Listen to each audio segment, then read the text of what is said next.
Hey guys, this is Comic Uno, and today I'm doing a review for Hulk issue 2. Before I start talking about this issue, just want to give you guys a couple updates. Of course, I have Comic Uno episode 179, and that show will review all the comics I read this week in one show, so if you want to go check out that show, it will be annotated either Thursday or Friday, and the exclusive comics for the show are in the description below. Also, another update, tomorrow is the launch for the Like Father Like Daughter issue 4 Kickstarter, so look forward to that. That will also be annotated once it is posted. But let's start talking about Hulk issue 2. I really enjoyed Hulk issue 1. I like that this is bringing back Jen Walters as just Jen Walters. It's been a really long time since we've seen that side of the character. So now we have a gorgeous cover, really love this, of Jen trying to control her Hulk side. A very good concept for what the story is actually having here. And I even love the logo where we see some of the green popping out of that gray. It really fits, again, that tone of what this book is trying to show, that Jen wants a normal life. But then we have some of her Hulkness popping out. So let's start talking about the interior artwork. I will say I think the beginning of the artwork was a little bit weaker than what we've been seeing.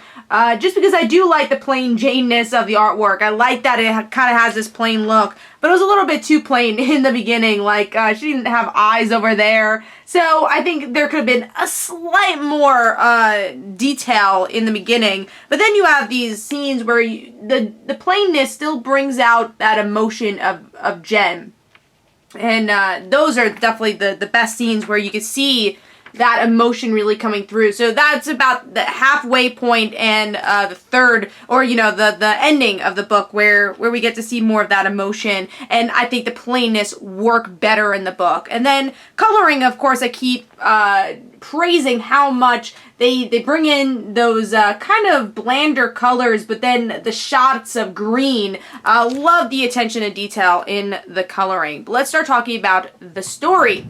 So with this issue, we see that the book is having Jen kind of live her normal day, getting a pastry, dealing with whatever case she has to deal with at work, but then she goes to the park and sees these kids pretending to kill the Hulk, and that makes her go lopsided, and she's in her office for hours trying not to Hulk out. And then one of her assistants says, hey, do you want lunch because you haven't eaten all day? And he tries to comfort her, so you can see maybe he'll start becoming a supporting character for Jen, and really just a support system for Jen, because right now she's very isolated, which makes this book so interesting. And then we also have to deal with the case that Jen's dealing with what the guy calls, like, a nut job that he called her, and he doesn't like her, and is taking her out of her house just because he doesn't like her and doesn't like her personality. So obviously Jen's really upset about that and is trying to help her out, but at the same time she's trying to deal with what's going on with herself, and because of what's going on with her inner Hulk, she is not able to help her client that she promised she would. And by the end, you do have that cliffhanger of the landlord, which you're happy dies in the end because he wasn't a nice person. But at the same time, as a superhero, Jen might feel guilty that the situation was, or the situation ended that way, and was not able to help her client maybe, go over the deep end now, because it looks like she's getting help from someone that is going to turn Jen's client into the dark side, which is pretty interesting.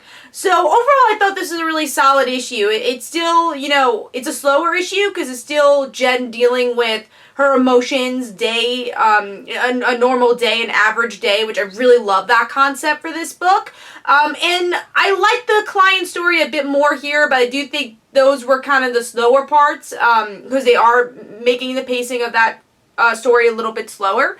But I mean, the part that really shines in this issue is is where we get to see Jen dealing with her emotions as always. Her breaking things, not on purpose. It's those moments and those inner monologues that really work for this book, and is putting this on the top of my pile every month now, because I just really enjoyed issue 1 and I enjoyed issue 2 also. So Hulk issue 2 for me gets 4 stars. I thought it was a really solid issue and still very excited to see where this goes, but it still takes a slower pace to this Hulk story, which I think works for this book, but might work even better in a trade read. But let me know in the comments below what you thought. This is Comic Uno. Don't forget to follow me on Twitter. Don't forget to like my Facebook page. Also, description below, there are links for my comic book, Like Father, Like Daughter. And don't forget to like the Facebook page of Like Father, Like Daughter. And I'll see you guys later. Bye.